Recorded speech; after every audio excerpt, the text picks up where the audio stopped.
Content warning. This podcast contains bones, blood, smut, and swear words.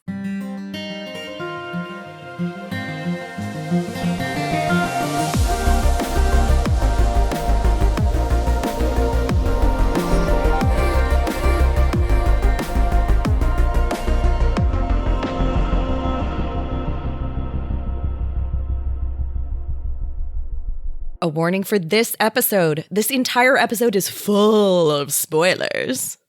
Seriously, we will spoil anything and everything in the series up through Nona the Ninth. If that is not what you want, turn back now. Act 1. Welcome, penitents.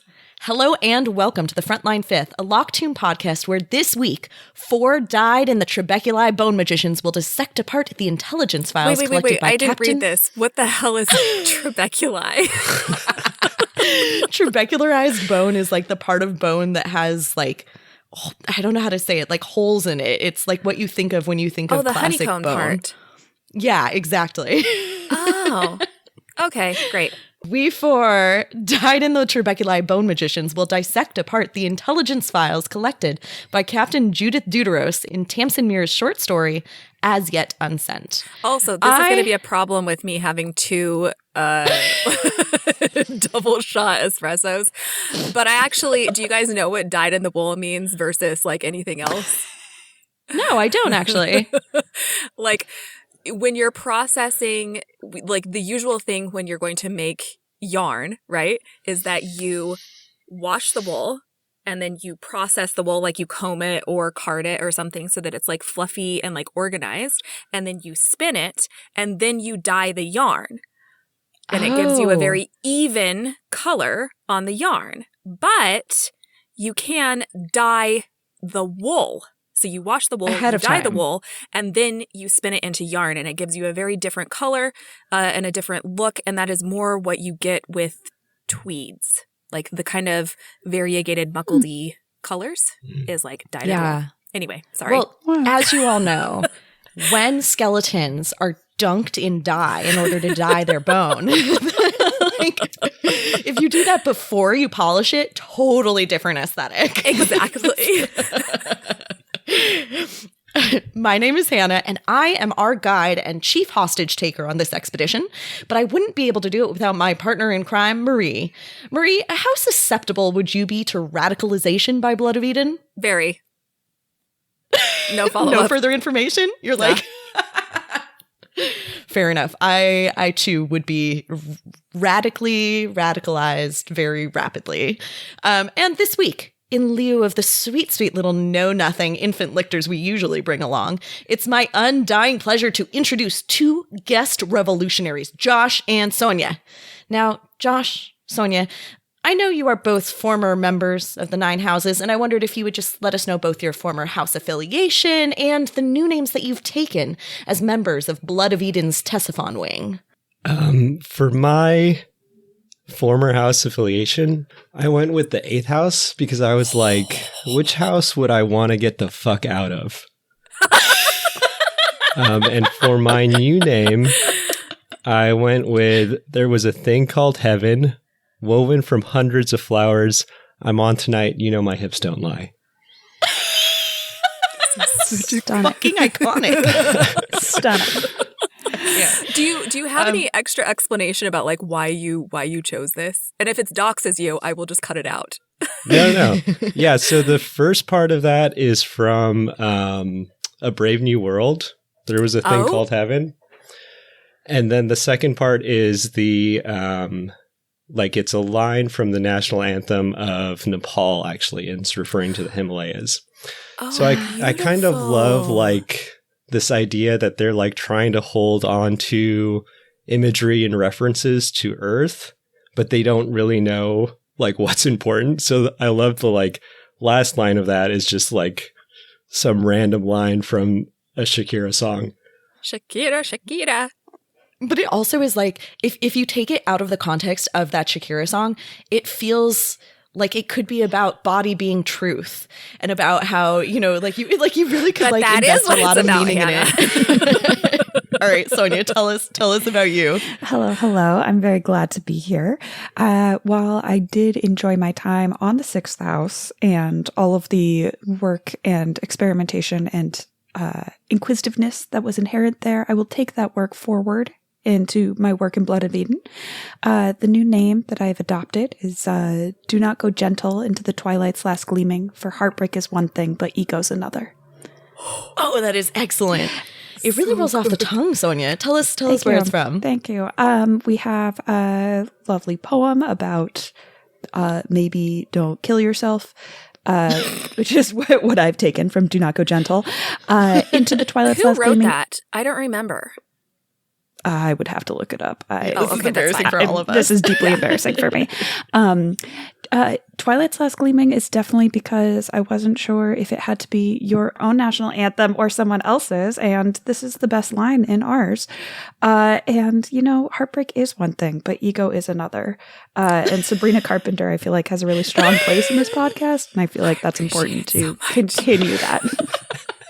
I appreciate it so much. Thank you. That's glorious. Marie, now that you've been radicalized in those first 5 seconds after being captive, did you come up with a new name? I sure did. My name is The Incommunicable Past. Fill our hearts with true humility, Maria. She reminds me of a West Side Story. Oh, yeah. Nice. Wow. Amazing.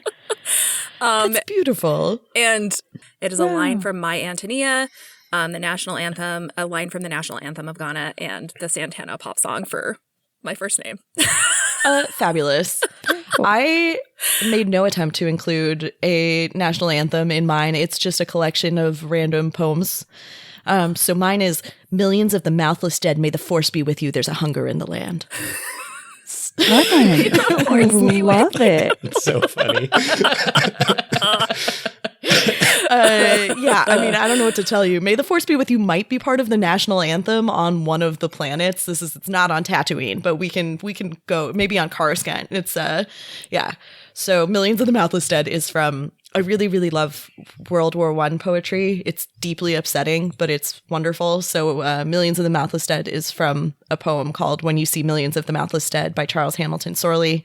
May the Force be with you is just a normal thing that people say. It has no reference. It has always been here. I really love Star Wars so much. And There's a Hunger in the Land is from Les Mis, which is me to the core.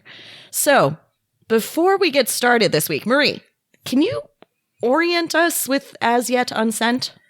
Yeah, sure. This is Jod-forsaken Judith Deuteros's, Judith fucking Deuteros's secret diary as she is rotting from the inside out in BOE captivity. So much like the cohort intelligence files, she thinks she's being very clinical and impartial and detached in this narrative, but actually she's giving a lot away about the internal psyche of Judith fucking Deuteros. Okay, so I know Marie and I had read this before. Sonia, Josh, have either of you read this before? Yes. I think I've probably read it like 3 times before we needed to read it for the podcast, and then I read it like another 4 times. You are both such good people. I read it once. I wrote the outline. Sonia, have you ever read it before? No. So I guess I knew in theory that there was some rogue content out there, but the only place I could find it was Did you just say rogue content? Like not in a book content? Yeah. Rogue additional like Tamsin content, but I couldn't find like a legit version of it. Basically, I only found the website, and then there was some art, and I was like, this looks like it could be fan stuff. I'm not going to worry about it. And so I had never read it before this. It was delightful, and I honestly really wish I had read it before Nona. Oh, yeah. It's interesting in the context of being right. Yeah. Yeah. So it's included in some copies of Harrow the Ninth at the end behind the glossary, but not all of them. It depends on which printing, I think. For all of the extra content, I think it depends what printing. Yeah. And similarly to Sonia, I initially I had gone and looked for them because I heard there were these short stories, and I looked at these websites and I was like, this is some like fan art nonsense. Like this is like, you know, like no shade on fanfic, but I'm looking for Tamsin Muir short stories because it doesn't look very Official. I don't know. It doesn't look real, official, professional. Yeah. Do any of you have like big picture takeaways from the short piece that you want to share with us?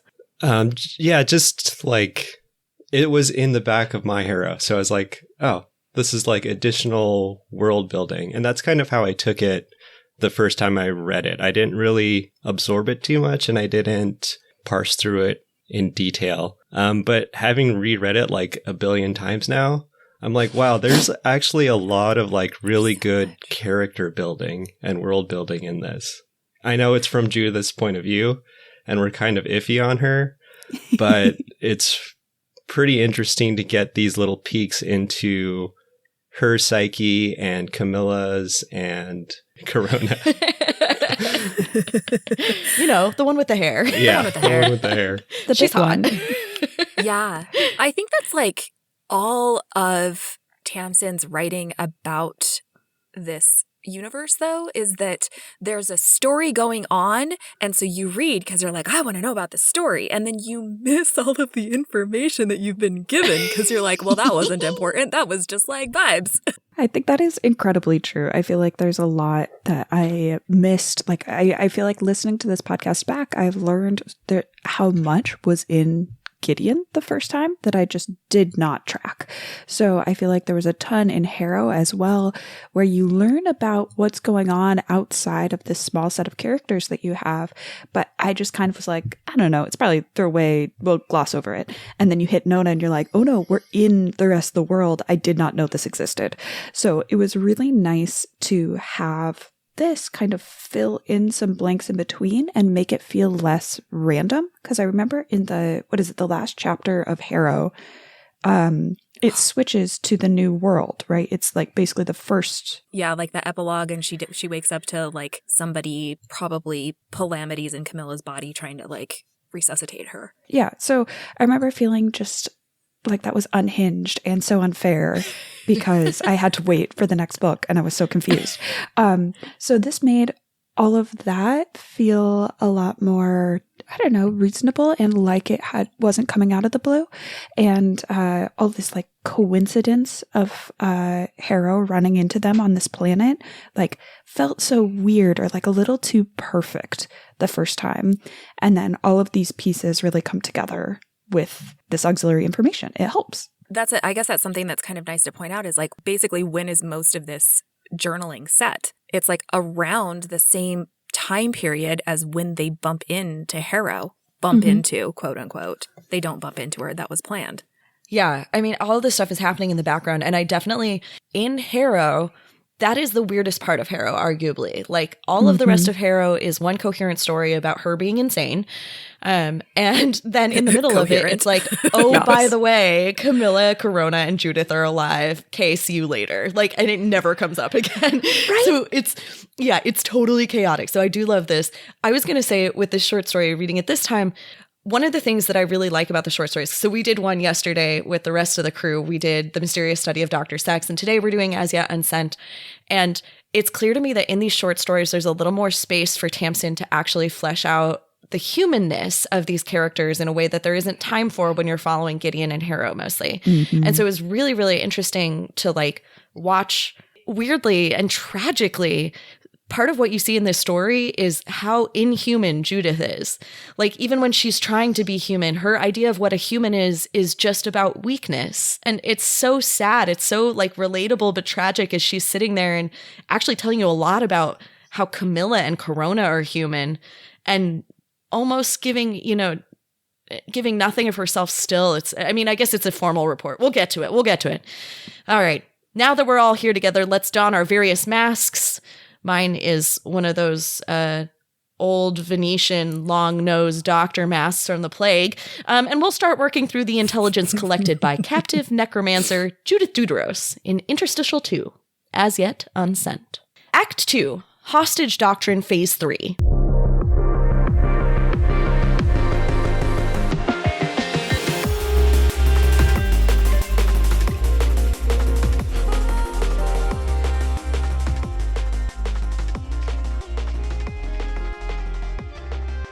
right, before we jump into it, I would like to note that there is a lot of fodder for speculation here. I think we should go wild speculating as we talk, but we can also make more coherent speculations later if we like, all right? Sounds we all great. agree? Yes. Medium? Sounds good. Yeah, coherence. Delightful. Marie was like, eh. Asking coherence of me today is a lot. All right, let's talk about it. All right, so entry number 1 starts about 5 months into Captain Judith Deuteros' captivity by Blood of Eden. We could actually, create a murder board and line this up with where Harrow is in her, but she's on the Mithraeum by now for sure. Judith is still more or less incapacitated by the gut wound that Teacher gave her back in Canaan House. BOE did some surgeries, with Judith actually assisting via necromancy, but a lot of gut function has been outsourced to machines and bags, physically outside of her body. The only thing I really wanted to bring up in this entry is 2 weird little things. The first surgery is done on what Blood of Eden calls an abandoned steel planet, and what Judith knows as shepherd planets. I was just wondering what you guys think of this terminology and what this means. See, I wrote these down as discussion questions because I was also confused. I feel like if steel was spelled Steel, I would feel like it is a spaceship outpost, how I think of much of the 6th house, but I really don't quite know what to take from it. Josh, do you have any ideas? I was just going to say it's kind of like, one person's terrorist is another person's freedom fighter. It's kind of that 100%. thing. Yeah. And it's sort of almost whitewashing on the part of the houses, right? A shepherd planet kind of sounds innocuous and... The kindly master. Yeah, exactly. You're shepherding this savage civilization. But we know that it's really more intense than that. And we also know that, whenever they go and flip a planet, they take all the people off of them. So it also it feels shepherding, as much as we read it as warm and fuzzy, is forcing groups of animals to be in one place in a coherent way so you can use them. The actual, they go there, they do surgery. We have some interesting clarity about the difference between how BOE sees things and how the 9 houses sees things. I do have another question about this whole thing, which is, I think what this implies, and what has always been implied by the fact that the 9 houses are expanding and doing this colonization effort, and they're doing a colonization effort on planets that are not just having plant life or animal life or microbial life and very little there, like the planet that we see Harrow go to kill at some point during Harrow the Ninth. But where did the people come from? Because Jod is specifically looking for a specific group of people, and he specifically seeded the 9 houses with his resurrection. Who are these people? Are they all... I've always assumed that all of Blood of Eden is the descendants of the billionaires that escaped on the spaceships, but right? He's still looking for them, right? He's still looking for a specific group of people. But... that is or I guess maybe I'm operating on the theory of I spend way too much time on the Reddit threads, and that is one of the theories there, is that he makes comments about how he should have mastered time instead of death, and that they never figured out the FTL thing, and that there's spinning wheelies in the time loop or whatever, and it would take him 10,000 years to figure out the math of basically he is waiting to find a specific spaceship when it pops out of FTL. Interesting. No, I don't know. I feel like I have always been a little bit like Corona in that the movements don't make sense. And so I was not clear what was driving Jod, because in part it feels like he's running, right? He's running from these resurrection beasts. He's running out of scope of these ununderstandable monsters. But I hear what you're saying, where it feels like he's searching for someone, or because they're always moving, they're always doing these wild things, but it doesn't feel, I don't know, he's found the descendants of the billionaires. They are everywhere, everyone who isn't the houses. So I don't know who he's looking for specifically. It might come back to aim, the message, all of that. That's really clearly an open-ended piece of Nona where we didn't get at it, and I was just kind of willing to wrap that up and say maybe I'll understand it later. But I don't know if there's like a key descendant of the billionaires. It's interesting though, I like the idea that there's potentially multiple ships and that potentially like the leadership of one of them was on one ship, which is what he's really looking for. That he's like, his goal is to fuck up the people who made this choice and not necessarily, I mean, surely there were people working on this spaceship who were just people who were recruited, who were mechanics and engineers and, you know, scientists. Mm-hmm. But I can't imagine that the people that are out there can be anything other than either the descendants of these billionaires or people who have fled the houses, which seems unlikely to me. Mm-hmm. Yeah, I always just assumed that these, like, BOE and the colonies are kind of like descendants of the billionaires. And I always just kind of assumed that Jod's, like, kind of on this weird, I don't know, he, like, half wants to, like, torture these people forever and at the same time is, like, on this vengeance for some reason. Yeah, it never really made sense to me either. All right. Well, we'll talk about it more. The other thing that Judith notes in this entry is that the corpse has failed to rot. And she says that so casually, which I feel like should have, you know, I realize she's not an exclamation point girl, but it feels like it deserves something there. Two exclamation points. Yeah. God.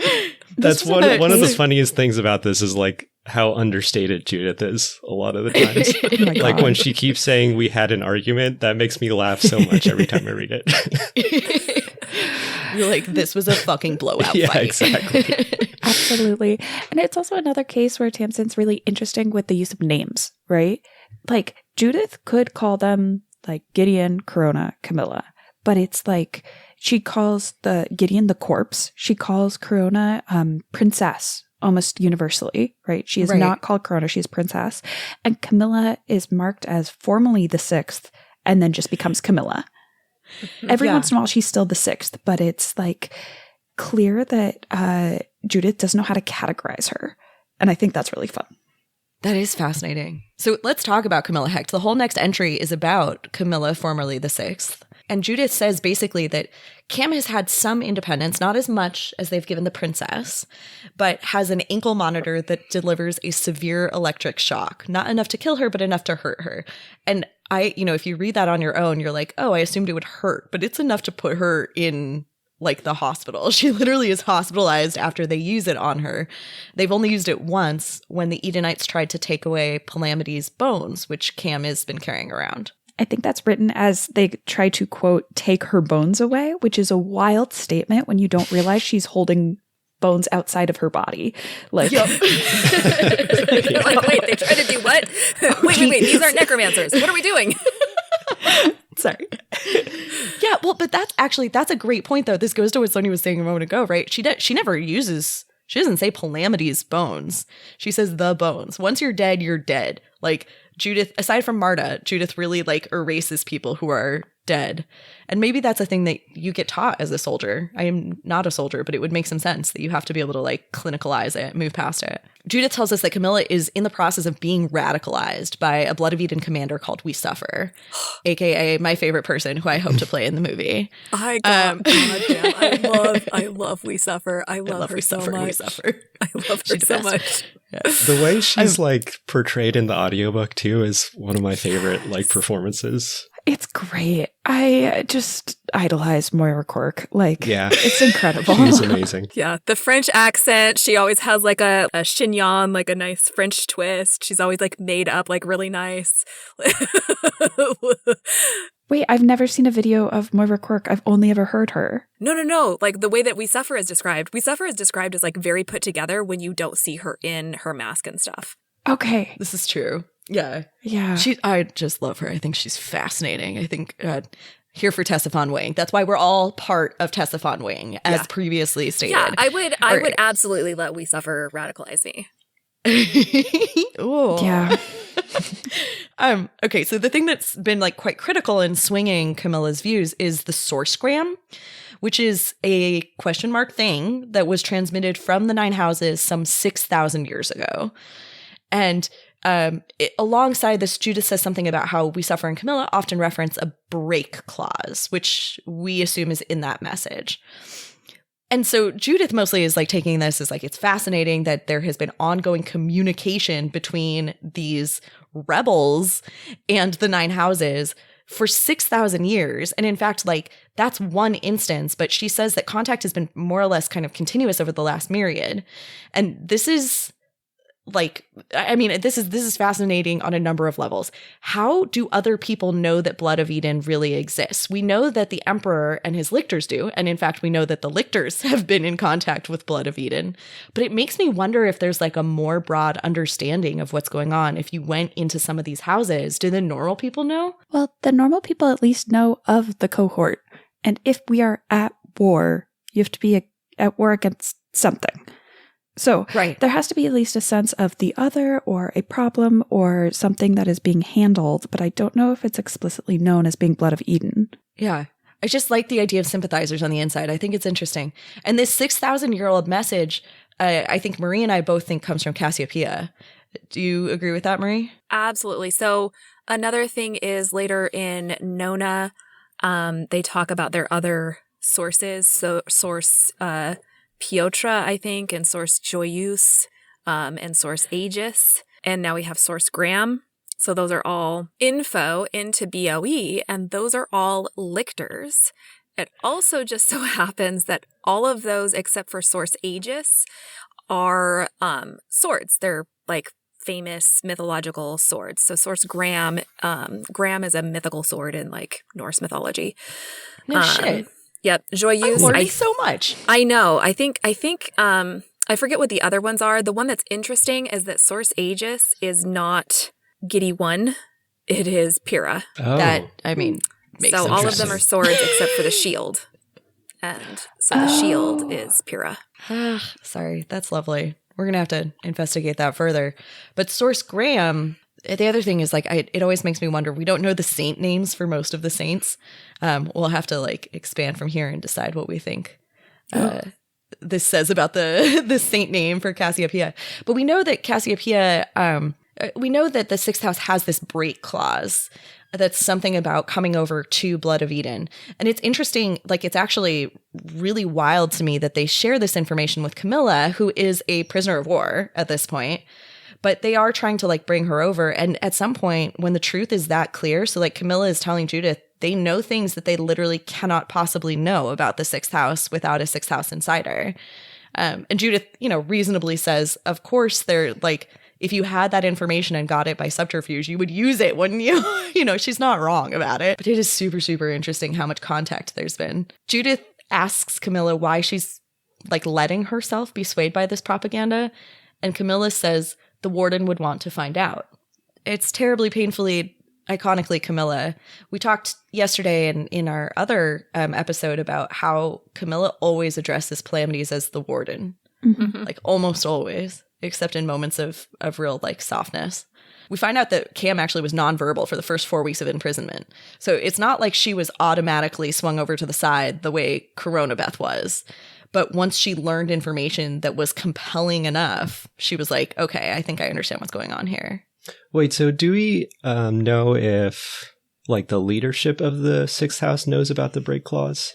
Like, would the warden know the break clause? They must, because in Nona, that is why the space station leaves, and that's why the oversight body gets kidnapped by BOE, because they invoke the break clause, right? Like when she says the warden would want to find out, does that mean he would want to find out why BOE knows about the break clause? Like, what does that line mean? That's a great point. Like, did Palamedes and Camilla already know? Yeah. Because you Palamedes said the break is master clause warden. means Mm-hmm. that they would go over to the BOE, but I don't think that's what the break clause means. I think the break clause just means sixth house no longer is part of the nine houses. It doesn't automatically mean that they would join up with BOE, because theoretically BOE is like new. Like BOE, Yeah. I don't know that BOE is necessarily like it. Like that might come into like the message and why they know things from 6,000 years ago when BOE only started really becoming a problem for Jod, etc. Like I think somewhere they say like they only became a problem like 4, 5, 3,000 years ago. I mean, only becoming a problem and existing are two different things. But I hear what you're saying for sure. And I think I like the idea that Calamities potentially and Camilla knew about the break clause, but didn't know about Blood of Eden and didn't know about the contact between, like, the fact that they know about the break clause is sort of a fascinating, like, tells you a lot. Somebody 6,000 years ago thought that it was worth telling them, thought that there was, and we don't know what other information came from Sourcegram, which is really, really, really interesting. I would love to find out what actually is in there. I think Sourcegram is a really interesting name because it sounds like a telegram, right? Like it doesn't sound like a sword. Or like a source. It sounds like it was a message, which it was. But I was going to add, why 6,000 years ago? Like what happened there? Was it just like over 3,000 years of being a lictor? Cassiopeia was like, okay, we're done. Or like, did something happen? I've got to put a murder board together with this because there are like specific dates that get referred to that I'm like, what was that, right? So like we talked about at some point, Hannah and I talked about how Cytherea says she's been planning her bullshit for the lictors, or her bullshit for like trying to get something going for 300 years. And so you're like, what happened 300 years ago? Everybody references shit that happens 20 years ago. That's obviously Gideon. And then Mercy has been learning about anatomy for something like 1,000 years. Like there are these multiple time points where somebody decided to make a change, and we don't know what the triggering, thing was at all. I secretly think Jod messed up. His people figured out what he did, and then he erased memories, but he was slightly imperfect at each of these points. And so it's like a new chance for someone to do something about it, or to have gotten something out before it's cleared. I like that. How many times has Jod fucked up and erased people's memories? Don't think it's once. Yeah. I think Do you think that the thing that he's looking for might be like evidence of what he did? I could see that for sure. Oh, that's brilliant. Like if he could truly clear the fact that anyone had a chance to know. It's like Blood of Eden's holding something over him. Yeah. The message. The message. Yeah, the message. I love that. What if that is what he's looking for, is the message? Yeah. Right. Seems reasonable. Yeah, because he's not trying to eliminate all the people. He could have instructed the cohort to straight up murder everyone. They're not doing that. Yeah, or just send the lictors in just to slaughter everybody. No, I love that idea that there's basically blackmail in the works.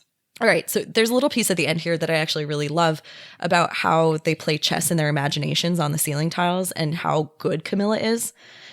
This is like really, Marie and I were talking yesterday about how fun it is to know how smart Camilla is, because it's easy to see her as a sidekick, but she's just not. She's super smart. She's super competent. She's got her shit together. And she also has her own like intentions and agenda. She's not just like following orders. But also they say that the only one that gives Camilla a good game is Coronabeth.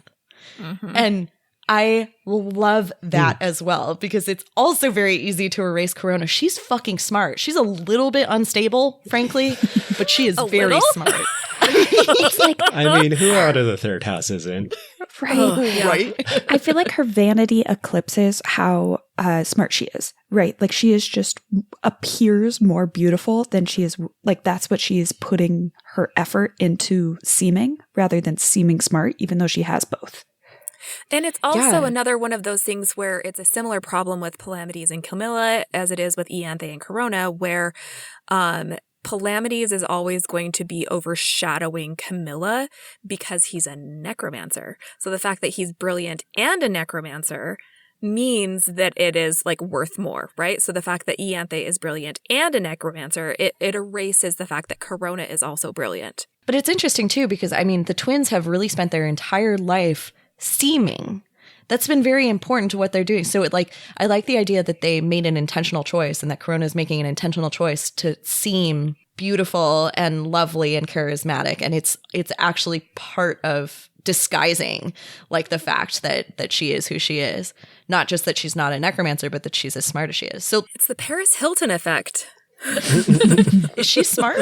She doesn't Paris seem that Hilton? way. Holy shit! You need to watch her code switch, and you need to like see. Really? Like it is the Oh my God, it's the funniest thing. I will put it in the little group chat after this of like her like baby voice. And she's like talking to Congress because she's talking about the like basically how bad it is, like the group camps and like bullshit that she had to go to as like a child and basically her abuse thing. But she's like, oh my God, like I love your bag and like whatever. And then she like drops her voice and talks like this. And you're like, holy shit, who was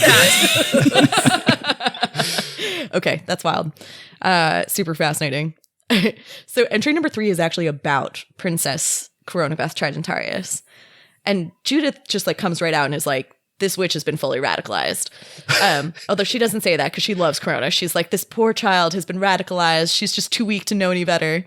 You know, it's like super infantilizing almost, right? Like it's both like, oh, Corona, she accepts that Corona's really smart. She's like, Corona's the only one who gives Camilla a good game and Corona can do all this stuff. But also poor baby Corona was radicalized.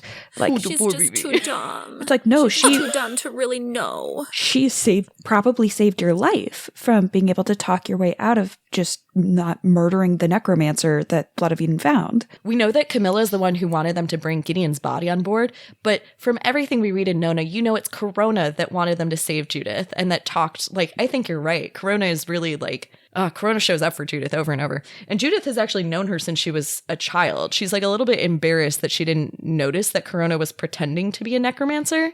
I too am embarrassed for her. I'm embarrassed for all of them that they like didn't notice this. Camilla, I just think this is an interesting thing. So like Marie brought to my attention a thing that had never occurred to me, which was that Ianthe and Corona are really like actually potentially planning something. Because for me, I'm like, Ianthe is just generic bad girl. Camilla thinks that the whole like pretend they're both necromancers thing was an Ianthe ploy. And Judith says that Corona would never do anything that she didn't choose to and would never be able to hold up a plan that she didn't think up. And I don't know, it's not that I trust Judith inherently on this, but I do think it's, again, too easy to assume. I had been assuming that Corona was like following Sister's instructions, but Corona has fucking got game. Like, we know it. I clocked that too. I wrote that quote down because I thought it was like super interesting that Judith says that on the one hand, and then on the other hand is like she's been fully radicalized, like she doesn't know what she's talking about. And I think that speaks to like the inconsistencies in her perspective and the fact that it is like an unreliable narrator. Yeah. And it's God again? Yeah. Sorry. Thanks. She's so reliable. Yeah. But she's like, she has these moments of like really interesting and valuable insight that's sprinkled throughout just like her completely not understanding what the fuck is going on. You're totally right. And I want to add here that Tamsin's names for these characters were Canabeth and Abella, which would imply that Corona is the worst twin. Right, or the one hated by God, which is not necessarily Abel. the same thing in this instance because God's a bit of a dick. Or the one that murders the other. Oh, foreshadowing. Interesting. Oh. So. Oh, is all right, that so gonna Coronabeth happen? is really being won over by the Edenites' cause. So their big, like, sticking points are the resettlements. So whenever Jod's, army or the lictors come in and convert a thallergenic planet to a thanergetic one, all of the organic life there is going to die over the course of centuries. But so they move all of the humans off. The humans have to be resettled. And Judith, in the most like just classic towing the government line way, is like, but they're doing it with full, ninth house economic support. They get nice houses probably. And you're like, you forcibly remove them from their homes, bud. Also, we see how bad it is on Nona. We see how bad the resettlements are. And we hear from, what do they call her before? From the angel. We hear from the angel before we know that she's AIM, and the message, or they are AIM and the message. We hear how bad it was on New Row / Lemuria when the flip completely happened and they had to do the resettlement. Mm-hmm. It's also devastating in other ways, right? So like one of the things I vaguely remember AIM talking about is some of the animals that they saw. Mm-hmm. Yeah. And and those things just don't exist anymore. It's not like they're resettling all of the animal life. So you're just watching the places that you built up and loved and had and held just disappear very forcibly. And you're right. They're not, even if they were really nice hotels that you're being moved into, it's not a good thing, but you are being moved into like these horrible dusty camps. Yeah. Doesn't AIM say that she like was a veterinarian at a zoo and she had to like euthanize all those animals? Yep. Yes. Oh, I forgot. Yeah. What? Fucking dark. The thing that's confusing to me and is also like, can we understand Jod is the overarching question, is that they could flip planets that don't have people, right? They are going out of their way to be flipping populated planets. They are moving these people all of the time. And I wonder if it's like a chance to let people disappear. I wonder if it's a way to periodically categorize everybody, like get a sense of who is on these planets, because to search for something. Right, to search for something, because it would be so easy to just like go kill planets with like some fake trees or whatever has grown. There must be thousands of planets without like serious animal life on them. I didn't think about that. And you're right that, so I really like, you know, we could read this multiple ways, right? I like the idea of searching for something. I like the idea of just control over the populace. It's telling them that you can control them and move them anytime. It's making sure that they now live in areas that you dominate. I like the idea of disappearing political prisoners along the way, which you kind of like alluded to. You're absolutely right. That's fucking devious. That's icky. I'm impressed. I'm so rarely impressed by Jod, but I'm impressed today. I thought you were going to say you're so rarely impressed by me, and I was like, that's fair. No. I need a computer charger. All right. Sonia's getting a computer charger, and while she's away, I will tell you this fact that, so Sonia and I are related in that she also emerged from my mother's womb, you know, because we are sisters. This was a long way to go for that. What I'm trying to say here is she is my younger sister. However, it became clear at some point that she was going to be taller than I. And I knew that this would allow her power over me, and I could not have it. And so I began on that very day to call her Shorty, and I have called her Shorty ever since. That is my normal name for her. So she would always know her place in life.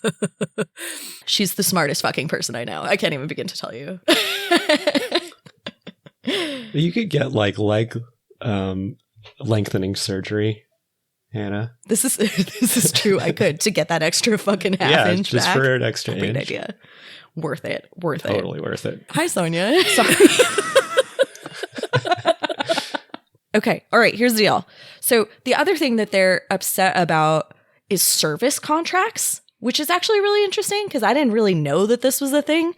It kind of suggests that like all of the people in these resettlements have been contracted to provide ? Services to the Nine Houses. Where else are the Nine Houses going to get fucking food? Yeah. On thanergetic planets and space stations. Fuck me. When you don't have Earth. To be fair, they're not sending very much out to the Ninth House, which is what we know most about. I was like, nutrient paste. They probably just, you know, snow leaks. Derived that from. Thank you. Yeah. So potentially we have these people farming or mining, because metal has also got to be an absolutely precious commodity. It's interesting because it's also very clear that these contracts were negotiated, you know, thousands of years ago, and they were not very good for the people who are in these resettlements. But like, fuck them, it's negotiated contract, and also we have tons of necromantic soldiers. So also because the contracts were negotiated based on the death of the emperor. And Krona's like, that's clearly unfair. And Judith is like, what did they not understand about the emperor undying? Yeah, that was I'm going to be honest, little column A, little column B there. I don't know who I agree with. It's like, Judith is has a point. Like, not ethically, but logistically. She's got a point. Yes, exactly. One of the lines in here that feels like a throwaway line, but I was like, okay, wait, what? Is she says something, she says, what happened at Canaan House was not something she had been trained for, and she should have been debriefed, blah-blah-blah, yet it was a situation completely brought about by Blood of Eden pawns, if what Hecht says about the lictor impersonating Dulcinea Septimus is true. So here's the question, right? Is Cytherea's plan in concert with BOE? Or is it just that Judith is now assigning all evils in the world to one easy target villain? Hard to tell. We already know that it's pretty easy for a lictor to hang out with Blood of Eden. That seems to be a pretty common occurrence. Yep. But that is Camilla telling Judith. But it only says what Camilla says about the lictor masquerading is true. Like, I don't know how many inferences are being drawn there. I don't think it's out of the realm of possibility. One of the things that I'm a little bit stuck on is how all of these guys actually got off in the first place of the first house, off of Canaan House, before the cohort shows up to collect everyone. And that tells me that Blood of Eden knew something about the timing, knew something about what needed to happen when. Someone called them.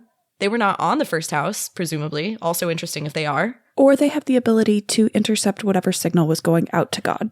Right? Right? Like, so I think about their technological capabilities all the time. I think that's what it is. Because they showed up only when, like, not when things got bad, but only when Judith and Barda sent out the message.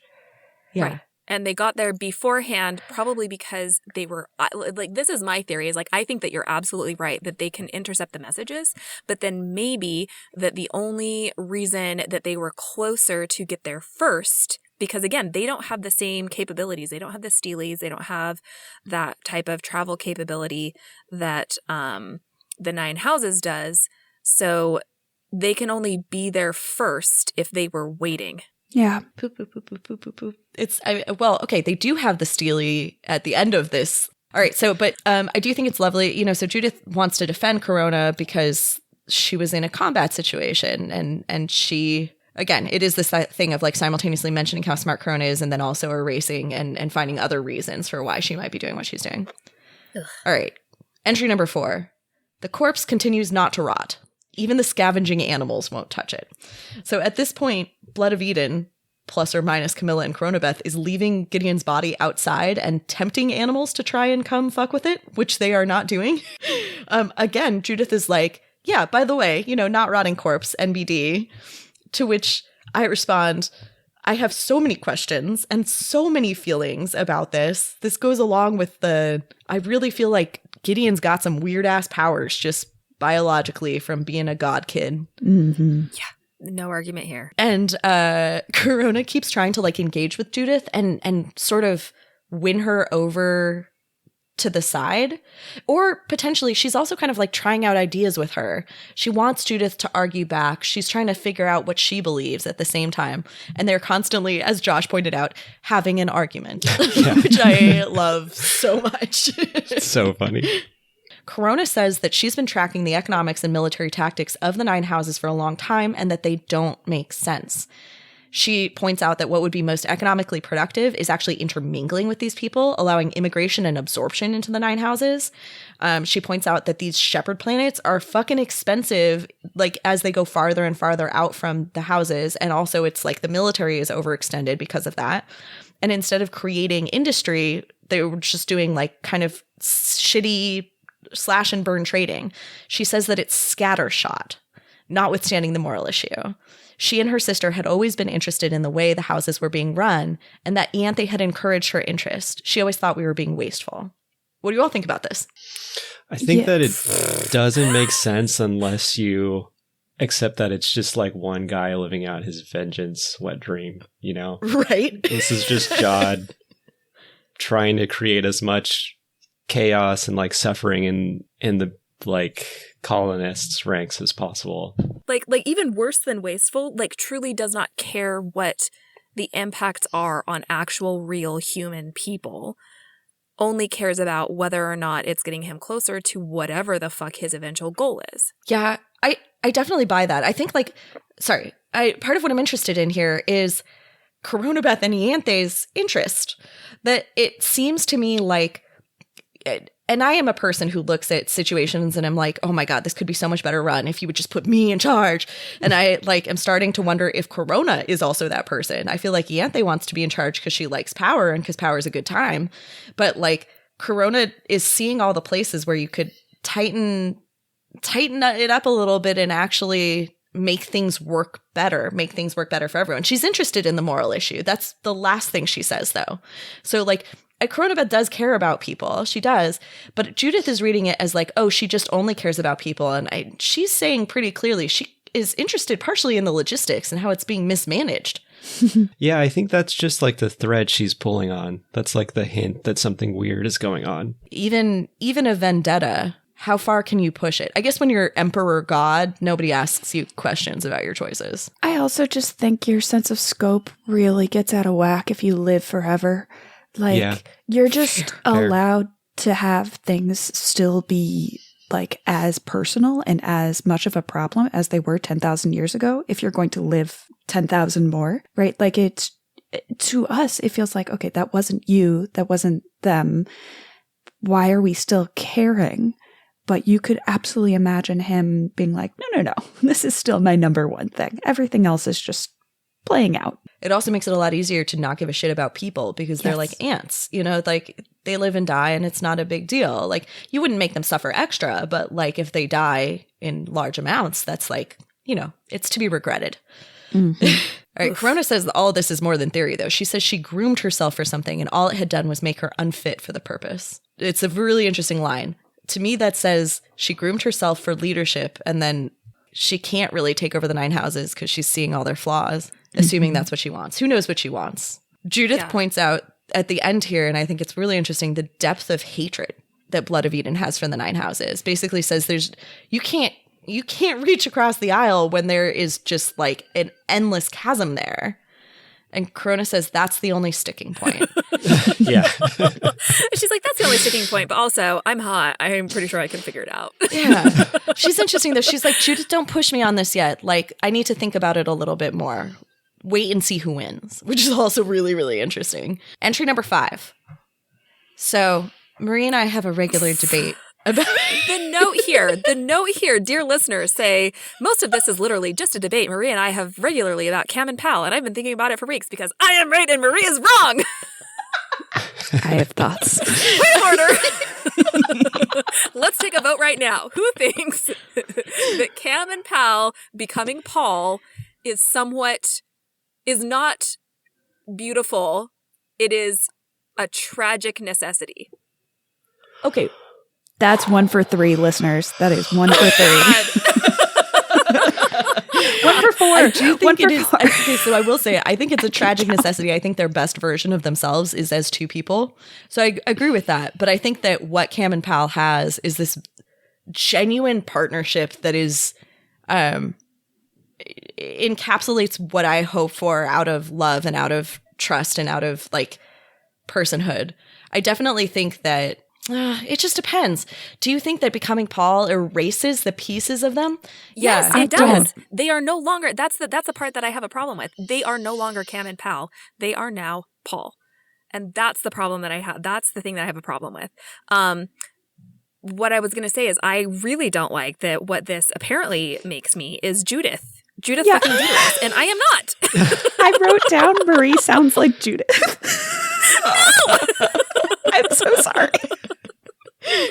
This was okay. So basically, Judith thinks that Cam and Pal had a dangerously codependent relationship, right? Mm-hmm. And I think it's super interesting her reasons for thinking this, which we learn a little bit later.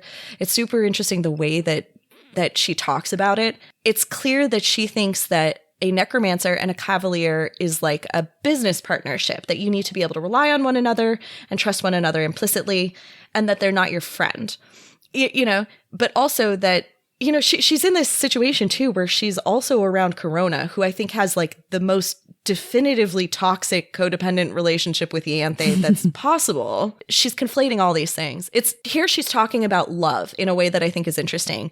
Corona's always trying to like charm Camilla. Camilla is like, don't care. And so Judith asks Corona if Corona wants to hit that. And Corona says 1/2 + 1/2 is only ever half. And Judith questions her mathematics. And I love this because this feels very real to me that actually like so you're right, that becoming Paul is a potential way where you never get pure Cam and pure Calamities ever again. But I think what makes Cam and Pal important and special and powerful and true is the way that the two of them lean towards one another and create a new thing, that the space between them matters, that they are able to do things together that they never could alone. And it makes sense to me that once you take one half away, Camilla could forget Palamides and throw away the bones, and she would still never be even her full self, really, because her full self is partially made out of love for Palamides. I don't know. No, I feel like it is the 1/2 plus 1/2 equals 1/2 feels like codependence to me. That is the case where if someone is not full without having reliance on another person, them together will never fully be full. Like, maybe that's the wrong way of saying it, but it feels like I'll give you everything if you promise your love back.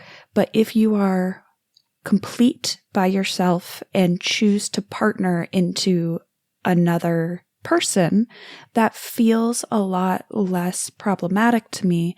And it still has, like, it was a terrible necessity to lose Cam and Pal, but I don't think it was a tragedy because you're not lost. They've made something new together. I don't know.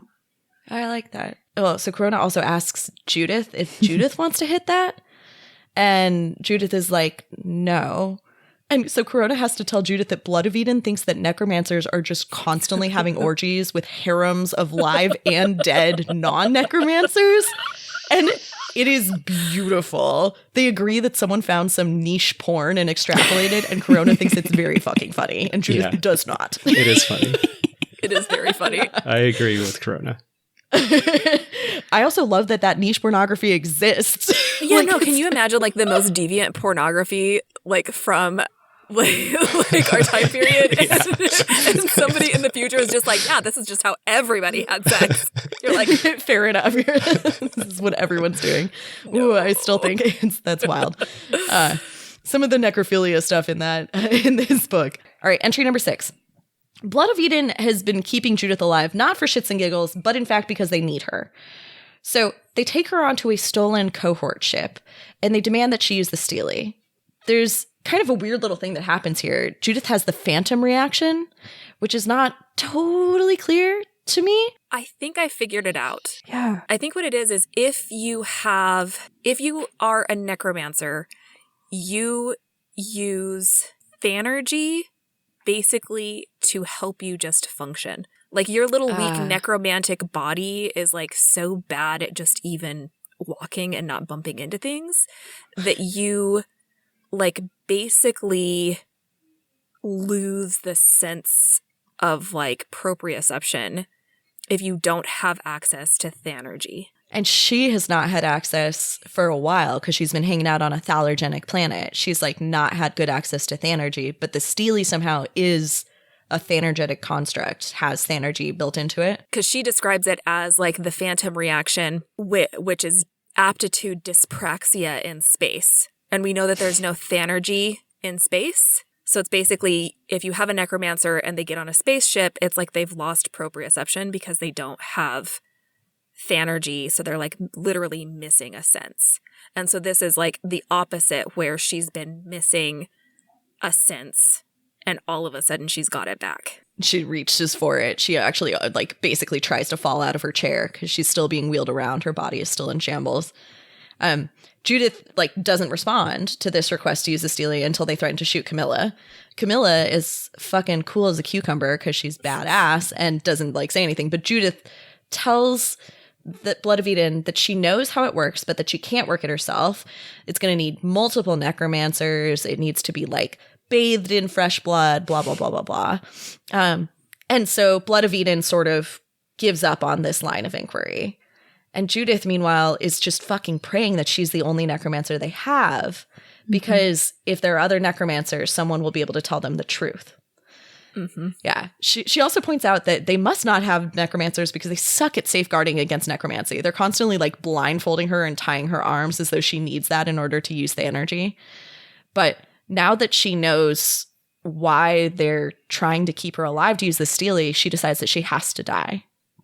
And she asks herself in these intelligence files, why do they know all this? How are they getting their intel? How were they not noticed traveling to the heart of the 9 houses? My note here says, literally every single one of the lictors. Oh, man. Entry number 7. Judith asks Camilla and Corona to kill her. Cam says no. Corona says she'll think about it. Fucking incredible. Iconic. Entry number 8. It's increasingly clear that BOE is not united, which is something that we really learn in Nona. But there's multiple wings or cells. They've got specific jurisdiction. We Suffer is nominally in command, but it's also kind of like, it's questionable, right? She has technical jurisdiction, but clearly she's not in the center of her power. Judith spends most of this entry telling Camilla, and this is kind of what we were referring to earlier, about her relationship with Lieutenant Dias. She says that Dias was always an object of near hero worship among the trainees. And when Judith was a teenager, she partnered with Dias for a training exercise, and if anything, that hero worship got worse because it turned out they read the same books. Although Judith then goes and does the most, like, I like you, but I'm too scared thing ever, which she goes back and rereads them more carefully, so she'll be able to, like, talk about them better next time. All right, so Judith is heir to the house. She's the daughter of the fleet commander, and when she's looking for cavaliers, she suggests Marta. It's actually, I think, probably the most human part we get from Judith is the way she talks about Marta. She talks about everyone else in terms of logistics. She talks about Marta in terms of feelings. Everything she didn't do well, she threw herself against it so that she could do better or understand her weaknesses. She loved music. She was an excellent dancer. She never took a seat when we were enduring a 5th or a 3rd ball, and she never let weakness master her. Judith talks about weakness a lot, actually. There's, I don't remember if it's here or earlier, but there's a moment when one of them says, this is like the most human thing you ever said to me. And Judith is confused because she's like, how have I not been showing my weakness? And I'm like, weakness is not the same thing as humanity, Judith. Just because you are like there is more depth to it than that. But Judith loves Marta. It's clear. And she tells Camilla that when she was 17, she fell for her as more than just a cavalier, as more than just a friend. And ... you know. And Camilla's like, oh, you propositioned her. And she said no. And Judith's like, yeah, pretty much. So sad. It is sad. It is sad. Marta turns her down, and it was the best and kindest and most honorable thing she could have done. She didn't have to tell me in so many words what we both knew, that the relationship between a cavalier and necromancer could so easily curdle into codependency, a loss of self on both sides, an obsessive fusion of halves, not two complementary forces. And actually, so this for me, again, is this one of these like actually really deep insights that Judith has. Yeah. Because I think she's right. And I think this is kind of the difference between how I see Camilla and Palamedes and how I see some of the others, is that it's not a love self. It's not a fusion of halves. It really is these two complementary forces that, like, Camilla and Palamedes are different, and it matters. And the way they come together, they build something bigger than themselves. I also really wonder about this because we only ever know about it from Judith's point of view. And we do see Marta later, and it's clear that Marta really cares for Judith. But the thing is, Judith was like 7, 8, 10 years older? Marta is like 5 years older. Is it only 5? 8, 17, 23. She's older. She's older. She's been paired with the Admiral's fucking daughter. Yeah. As a general rule, fucking the Admiral's daughter is a way to get yourself court-martialed, as I understand it. Thank you, Hannah. Especially as the Cavalier. You are not supposed to have, the cohort is like the most rules-bound, this is how we do it, right? Like that whole sermon on necromancers and cavaliers in the back of Gideon is, we think, from a second house person, right? Like they very much talk about how it's not supposed to be a romantic relationship. And so it's like, to me, I read this as much more of a Dulcinea Palamedes thing, and Judith does not understand it because she's 17. There are more power dynamics at play. Mm-hmm. This whole section felt to me like Judith feels like almost like a child celebrity, right? She's the Fleet Admiral's daughter. And so the sad thing probably about the way that she grew up is like everybody treated her differently because she was the Fleet Admiral's daughter. And part of the reason I think she says she fell for Marta was that Marta was the only one that was able to see past that.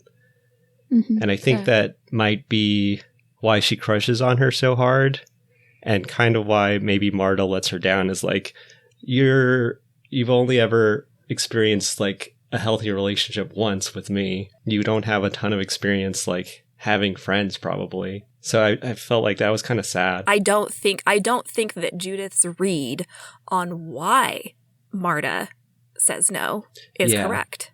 Yeah. Also, just a little tidbit of like my extrapolation. I don't know for sure that this is right, but I think that it's right, is that if Judith is the Fleet Admiral's daughter, I think that that means that Sarpedon is her dad, and Sarpedon is currently fucking Jod. As of Nona. For Who sure. isn't fucking Jod? For sure. And that's so upsetting, Marie. That's so upsetting. I hope you're not right, because that's very disturbing. I feel like she's got to be right. It is. Also, having God fucking your dad is weird. That's got to be that's like a kind of pressure that Judith will not be able to understand. She can't process that. No. All I was going to say is all this talk of codependency and necromancer and cavalier for Judith is before she understands what like how a lictor is made. This is just like literally a partnership. She's talking about obsession, fusion of halves, and it's just like, I don't know, your work buddy. And so it's not even this like moral and ethical like issue of, are you subsuming a person? She's just literally talking about hanging out with somebody and how it's too much and she's overwhelmed. Really funny. She's like, having a friend can be dangerous. Yeah. Yeah, I like that. I also actually really like, you know, with what Josh said there, you have this situation where maybe Judith has opened up for the first time to someone and gets shut down. And maybe it also informs her shutting down and shutting off, you know, even more. She's like, I can't, you know, these are professional relationships, etc. Anyway, so Camilla tells Judith to come out and say it. And Judith says, tells Camilla to stop obsessing over the bones. He's not coming back. Just ask her why she has the bones. I know. Good point. You could ask a question like a grown-up. Stop trying to lecture her. Just ask her why. Hey, Cam, why are you carrying those bones around? I love that. Like, Cam doesn't seem like an overly sentimental person. Like, yes, Calamities No. was super duper duper duper duper important to her. Right. And we've like talked ad nauseum about the codependency, but also she doesn't seem like the person who's going to carry around the bones just because. Yeah. That's a great point. Camilla responds basically exactly in line with this and says, at least when the warden acts like he knows everything, he generally does, which is exactly the point. That like Judith is sitting there lecturing her on a thing that is unrelated to the issue at hand, which is that Cam is supposed to collect the bones so that Calamities can like come back and inhabit them. They have a plan. It's a logistical. There was an answer to why are you carrying around the bones? Right. Right? And it isn't whatever emotional thing that clinically, rational Judith Deuteros thinks that she's talking about. Yeah. God, Well, so I later, hate people who are so fucking emotional and are like, no, I'm just being rational. This is the only rational way to think it's the about it. combo that's terrible, isn't it? Yeah. Judith later tells Corona, I, who had a healthy relationship with my cavalier, was obliged to help others who hadn't had my privileges. And I just feel like it tells you everything you need to know. Jesus, Judith, you suck so much. I know, she sucks so much, but it also is fucking, like, sad. It does make me sad in here. I'm like, someone at some point when you were a child could have taught you about love, about about... Sarpedon? I know. Well, she was doomed. She was, she's like Silas. She was just sort of doomed from the start. You grow up that way, it's really hard to get out of it. All right, entry number 9. Blood of Eden is debating whether to kill Judith. We Suffer wants to keep her alive. Everyone else wants her dead. Valid. You brought up New Row or Lemuria, and actually that's where everyone else who was there for Blood of Eden had fought. And we know it was a bloodbath. So it's a situation where, like, they don't have a lot of patience with necromancers. And I get it. Corona tells Judith that she has to live. She has to live to be Fleet Admirable, Jody. And Judith says she's just an administrator, whereas Corona is a king. Corona says there's no king but the emperor. Judith says her problem is lack of job opportunities. And Corona says, too right. Oof. Which to me is like this, like, on the nose. I was like, oh, Corona, you, I see the coup coming. Like, okay, girl with crown in her name. All right. Entry number 10. Judith wants to die. Valid. Entry number 11. We get some background here on Corona and Judith's childhood together. Corona asks Judith if she remembers the first season that she came to visit when they were 8 and 9 respectively. And I love this. Corona says, you were so hard to play with. This whole thing reminds me of that thing in Nona where they basically like point out that Corona says this about herself, is that she only ever wants somebody if they don't want her. Yes. Yeah, Which totally. is also a damaged and tragic way to live. But she says that Judith only unbended when she could be like chivalrous, like when Corona pretended to be hurt and Judith was saving her. And Judith's like, I always knew. And Corona's like, no, you fucking didn't. She didn't. Corona tells Judith that every birthday, they each got to invite one person. Ianthe always invited whoever Babs was fighting with, and Corona always invited Judith. Which is, I mean, beyond fascinating, actually, that she would invite this person. And she has this quote that I love. But you were there, wearing your uniform, freezing me out. Perfect Captain Deuteros. Perfectly boring Judith Deuteros. Mummy said you were just the most completely second-house specimen ever to live. I went over to you, and when everyone else at the party would have eaten glass to talk to me, I had put in a lot of effort to make them feel that way. And there you were, and you weren't even grateful. You were immune. You wouldn't even tell me any good war stories when I'd been researching wars for days just because I knew you were coming. Yeah, she's interested in her hobbies. That's so cute. It is cute. Corona also like loves the military. She talks about how she had a boyfriend who like she memorized all of the fleet, or there was a boy she was interested in until he like was interested in her and then she shut him out or something. But that's why she learned all about these different classes of ships. And then there was something at some point about her, like maybe Ianthe says something about Corona being mad for military funerals. I remember that. Yeah. But she also, on top of that, like, I love this thing of working so hard to like seduce someone, not because you like them in any way, but to have succeeded in getting their attention. Like, Corona doesn't give a shit about Judith, and she's really fucking mean here, by the way. She's like perfectly boring Judith Deuteros, the most completely second-house specimen ever to live, right? Like, it's not nice, but she loves that she made everybody else want her, and she loves pursuing this person who can't even, like, feel it. Like, I don't know. I think she really likes the challenge. Yeah. I really think she likes being rejected to some extent because everyone says yes always. And I think it's another case of her being like the celebrity kid, like Josh said. I think it is, she's literally a princess. Everybody, and she's beautiful. Everybody loves her.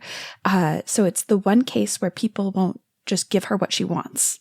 And that makes it fun. Because it's different. It's new. It's, And it actually almost makes her human. It makes her human that anyone would say no to her. Oh, shit. Are Judith and Corona the same? Yeah, kind of. Whoa. Right? That's like how you know it. In Corona's case, that's like how you know it's real is because you're the one pursuing the relationship, not the other way around. Oh, God. Anyway, Corona tries to take care of Judith, and Judith says to herself in her report that she understood Corona Beth better than she knew, just not entirely. She says, I think it is hell to entirely understand any other person. I both think that's deep and tragic that she thinks that. Like, I keep on coming back to this thing. There's a podcaster I love, No Illusions, who had a long piece about his cat who died. Okay. Oh. And what he said about his cat who died was that the cost of love is always grief and it's always worth the price. And I think that that's actually like a painful but a good reminder that like love doesn't exist without loss. That like the only way you get love, if you love something entirely, like loss is in the cards. And that it's worth it anyway. And Judith only sees the like, she doesn't see that it's worth the price. All right, entry 12. I wait. Okay, wait. If you have not read The Unwanted Guest, I still have read the fucking Unwanted Guest.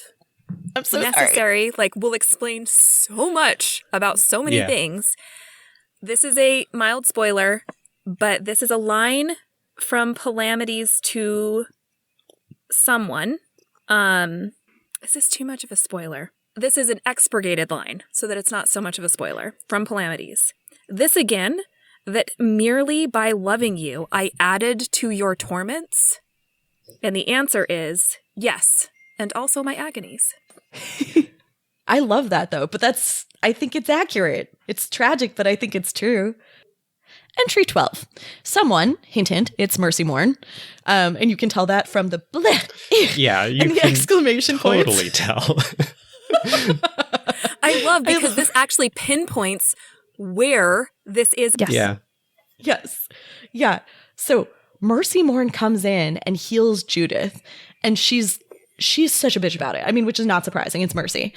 But she is sitting there being like, blah, who, asks for something all their life, and then when they get it, doesn't take care of it. Ugh, you could have just put in a rock-marked bowel and done a better job with this surgery.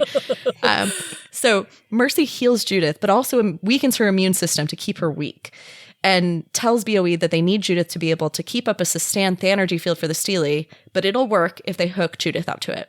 I will also say that she doesn't say Judith. She doesn't even say she. She uses the word it every time she talks about Judith. Ugh. It's really icky. It's really fucked up. Mercy has given them coordinates and a specific route. Mercy also says that she facilitated BOE's extraction mission, which presumably was to extract Judith at all, but that's all she's willing to do. And then she goes out to see the body that won't rot because she's like certain they've done something wrong. Oh, this comes up later in Harrow where she says, I should have checked the eyes. Yes. She saw this body and she didn't know what it was, but she never checked the eyes. That's right.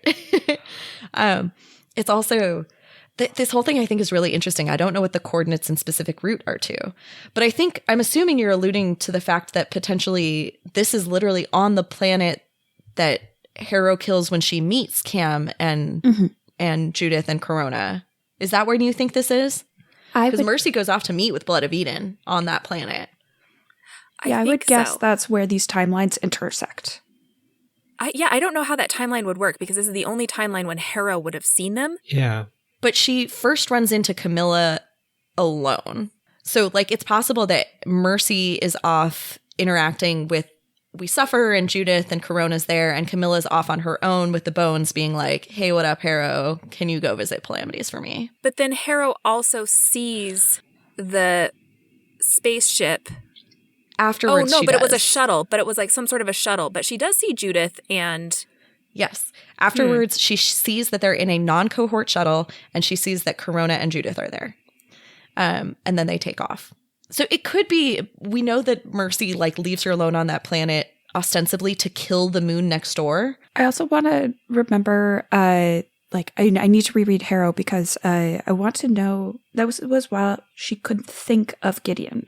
So I want to know if there's any point in there where she got a bad vibe from an area and maybe the corpse was there or something like that. It was the picture of Wake in the shuttle. Picture of Wake. Okay. Which, to be fair, is, 50% of Gideon's genetic material, so... Wild. Okay, great. Thank you.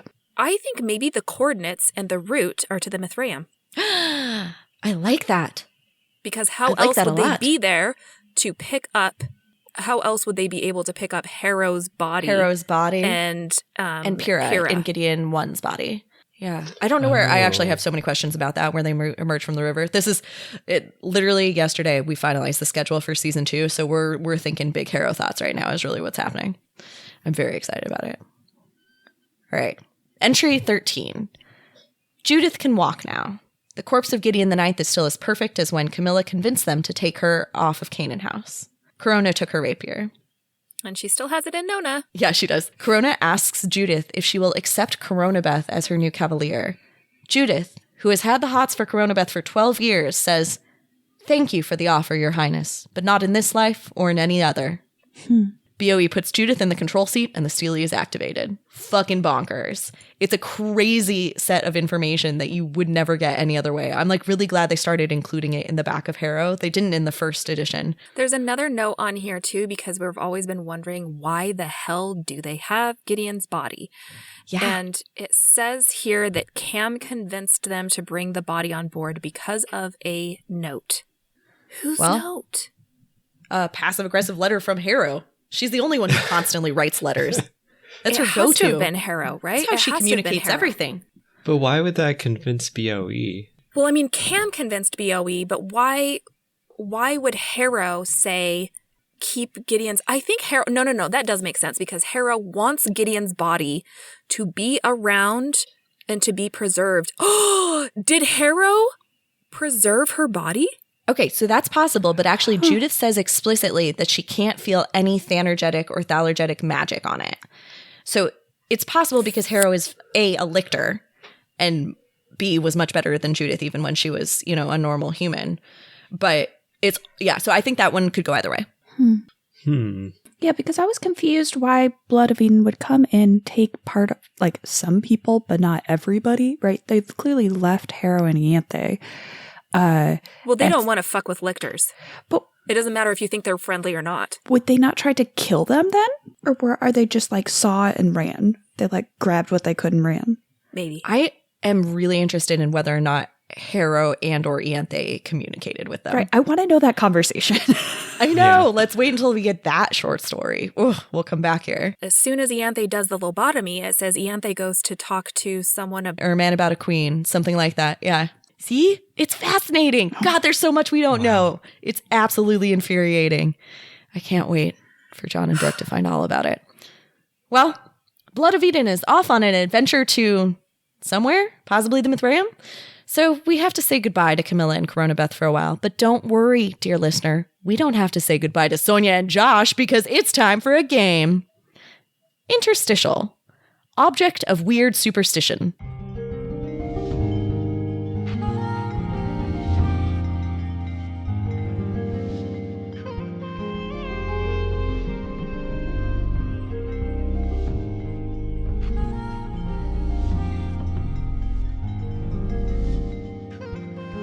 Well, I'll be honest, I couldn't come up with a good game this week, so instead we're doing something truly insane.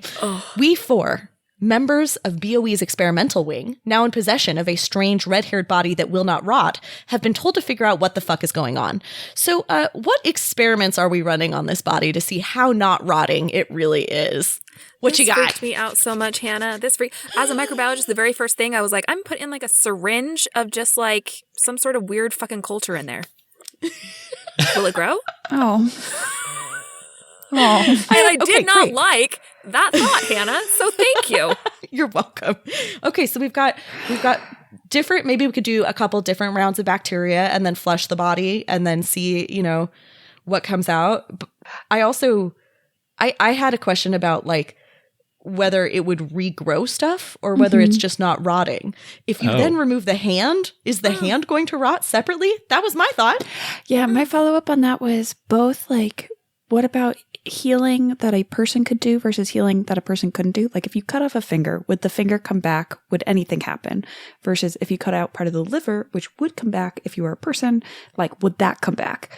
Or is it that's just fascinating. stasis? Can you have just normal human regeneration level? Or even like a cut in the skin? I think she still has the hole in her neck when she sews up in Nona. Mm-hmm.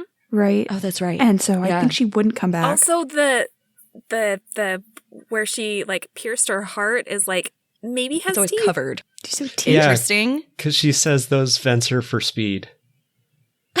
Right. Those are my speed vents. I'm not gonna read it again. I love her. I like this a lot. They say that they like try and entice scavenging animals to come and touch it, but that they won't. What about germestid beetles? I want to know if she floats. Josh, what experiments would you like to run? So I thought just the imagery of BOE just like chucking her body into a bush and just leaving it out there was super funny to me. So bad. I would be interested in seeing like different environmental conditions you could put the body in and seeing if it still rots. So like chucking it into like a volcano or something. would it be okay? You could start with like a stream. Like what happens in water? Just go full bore, chuck it in a volcano, leave it at the bottom of the ocean for a couple days, see what happens. Liquid nitrogen. Yeah, liquid nitrogen. Also interesting. Yeah. Could be interesting. Definitely like hot and dry versus hot and humid. Very interesting. Yeah. Is her hair still growing or no? Like, what if you cut her hair off? Would it grow back? I really don't have a lot of other ones. I think anything would not rot in space, right? So it's not helpful to just leave it outside a space shuttle for a while, but I thought about that too. Radiation. Okay, that's good. Like, if you leave it out in space, would it get all fucked up from the radiation? Black hole? I actually think it's wild that they kept this body because For why? They're so superstitious too, right? Like anything that is slightly spooky, they're like, I don't know, bone wizards, let's kill it. And they're like, oh, magic, like untouchable body that will not rot and is terrifying and also the child of God. We'll just keep it in the back, see if the wolves get it. Like, what? Yeah. But also, it looks like you're revered. It looks leader. like Wake, yes. It looks like True. Wake. Good call. True. So it's the body of Wake come back and it will not rot. That's easy to be superstitious about that direction too. Yeah. Well, at that point, why are you trying to make it rot? If you're like, this is the body of our undead leader, let's see if some scavenger animals can eat it. Like, that's pretty fucked up. It's for science. Right. It's for science. That's my bad. I'm so sorry. Oh. I just want to know like basic things about this body. Like weirdly, I'm confused. I want to know if it floats. Like, does it do what a normal body is supposed to do? I don't know. Does it float in salt water? Is there anything weird with like river stuff? Yeah. Does it lose weight over time? Yeah, because it's presumably not eating. Desiccate? Yeah. Okay. Well, based on Marie's face, we should probably move along. That was frankly disturbing. Guess it's time for rampant speculation. Act 3. Wait and see who wins. There are so many little hints and teasers in this report, and I thought I would give us all the opportunities to just share like one conspiracy theory. So, Sonia, Josh, Marie, moi, what the fuck is happening? Who knows? Who knows? I will give you mine. I was a little bit iffy on whether Ianthe and Coronabeth had plans, and now I am all in on Coronabeth is planning to take over the world. Yes. Yeah, that was a pretty convincing argument. Okay, weirdly, I didn't have that take until after this conversation. I thought Corona just was really driving to be someone's cavalier because she has never been part of a partnership that was worth like being paired. But I really think she's going to follow that to its logical end and just be the cavalier of the universe. I don't know. It's unclear, but I think she's coming for the world, and I think she wouldn't do a bad job. Weirdly. Yeah, she seems organized. Better than John. Lower. I have a rampant speculation and also a bold prediction. And I could be completely wrong. But my rampant speculation is that Judith is going to be key to converting like elements within the house to rebel against the Emperor. And my bold prediction is that by the end of the series, we're all going to love Judith. Wow. Whew, that's a big swing. I know. I like it. Oh, big fan. I like it a lot, actually. I would love to see by the end of the series Judith's name coming home. Like Judith walking in and chopping off someone's head inside of the enemy, whichever direction enemy that is going to happen. I do want her to chop somebody's head off, and not just metaphorically. Literally. And carry it by the hair. I really do. Yeah. Totally. I really do. I really like that, Josh. I think Judith has been kept around for a reason. She's still there in Nona, and something's going to come through. She's a real with bummer. And she's kind of an interesting character to keep around. Honestly, the most exciting parts about her are when she's being possessed. That's high quality.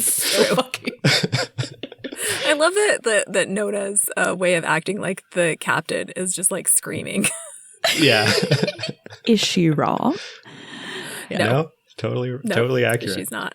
Yeah. All right, Marie, do you have one? I think that my rampant speculation, I've already kind of mentioned, but I'll just double down on it. I think my rampant speculation is that Jod is searching for specific billionaires, and that it's possible that who is on these shepherd planets are kind of like transplants from the houses over time, and that they are still not the billionaires. So my speculation is that he is still waiting and looking for when the billionaires are going to pop out, or he is looking for the message, and that in service to that goal, he has been wiping the lictors' memories over and over, and like redoing the resurrection, and it's been more than 10,000 years. Oh, interesting. That's very interesting. Do you think that like Mercy Morn is going to come back? Is he going to like resurrect her with like completely wiped memories? I don't think so. I think like she finally is like fucking gone. She's just, like he like, got pissed enough Yeah. that she's gone. I don't know if you can resurrect a lictor. Like, I feel like there's too many parts in there. It does feel Yeah, like it'd maybe be you hard to can't. do. But it makes me wonder, right? I mean, so we talked at some point about the like discrepancies in numbers, right? That there are 10 billion dead, but that's clearly not how many were resurrected, and whether it takes more than one dead to power an OG resurrection. Like, was the whole first round of people who were resurrected like Harrow style, kind of powered by multiple Teacher soul style. deaths? Oh. It was the saddest noise, Josh. You just, oh. Anyone else got rampant speculation? Just, I think AIM is going to come into play. I love that she's, like, that's a meme watch right there with her name. Oh, yeah. Right? AIM Yeah. Messenger. Like, I spend enough time. Well, you know what the other on one those. is, right? MSN, Yeah. right? It's AIM and MSN. Yeah. Like, the two chat messaging things when I was Are you 12 years serious? old. Yeah. I'm dead serious. It's Yeah, Hannah. spelled EMMASEN Oh is my who she God. received the message from. Yeah. Oh my God. Yeah, Hannah, yeah. And so all of these are like so. Your face. I think I'm angry. I think you should. This is the one. the correct this is reaction. this is the moment that broke you, Hannah. This was it. That's it. I'm out. This is too far. This is where we draw the line. Because so much of Meme Watch I think is really interesting because some of it is just Tamsin laughing at her own jokes, which is honestly something I deeply respect. And then some of it is this distortion of pieces of our current culture because of course it would grow and become weird over the course of 10,000 years, right? If you repeat something as random and dumb and esoteric as like O's gravity, right? Like an Eminem lyric, you're going to like revere it over time. And so it's funny, but it makes sense. I got the combo. I really would love to meet her one day when she finds out about the podcast and comes to kill us all. Well, Tasman. I guess we'll see if any of that happens, if these mofos ever publish Electo. But for now, we'll say goodbye to our most beautiful guest stars. Josh, Sonia, thank you so much for spending your time and your genius with us here on Frontline Fifth. Thank you. Thanks for letting me talk too much. Happy to be here. Act 4. See you next time, my little nunlets. Well, this is a wrap on season 1. We are taking a week off to recover from Mercy's surgery on our bowels, but don't worry. In just 2 short weeks, we'll be starting season 2. That's right, it's nearly time for Harrow the Ninth. If you want to follow along with us, our reading calendar, which will be updated for season 2, is available on our website at frontlinefifth.podbean.com. And you can follow us on Instagram and TikTok, which are linked in the show notes. Shotes. It is now Shotes. Shows. If you enjoyed this podcast, please tell your friends and give us a 5-star rating anywhere you can. And of course, if you didn't enjoy the podcast, feel free to lie. We have a Patreon, which you can join for access to bonus content every month. You can become a patron, and they are almost as sexy as Corona finds Gideon's corpse at patreon.com/frontlinefifth. Finally, if you have any fun theories, you can share with us at our email at frontlinefifth@gmail.com. With that, I'll just remind you not to unlock any tombs or enter any doors without permission because, ghosts. Bye! Frontline Fifth is a Locked Tomb podcast conceived by Maria Adamako and starring Maria Adamako and Hannah Grunwald, and this week guest starring Sonia Grunwald and Josh Areola. Our cover art was designed and created by Maria Adamako, who also edited this episode. Our fabulous music was composed and recorded by Blake Anderson. The Locked Tomb series is a completely dope-ass book series by Tamsin Muir, who does not know we exist and is in no way affiliated with this podcast.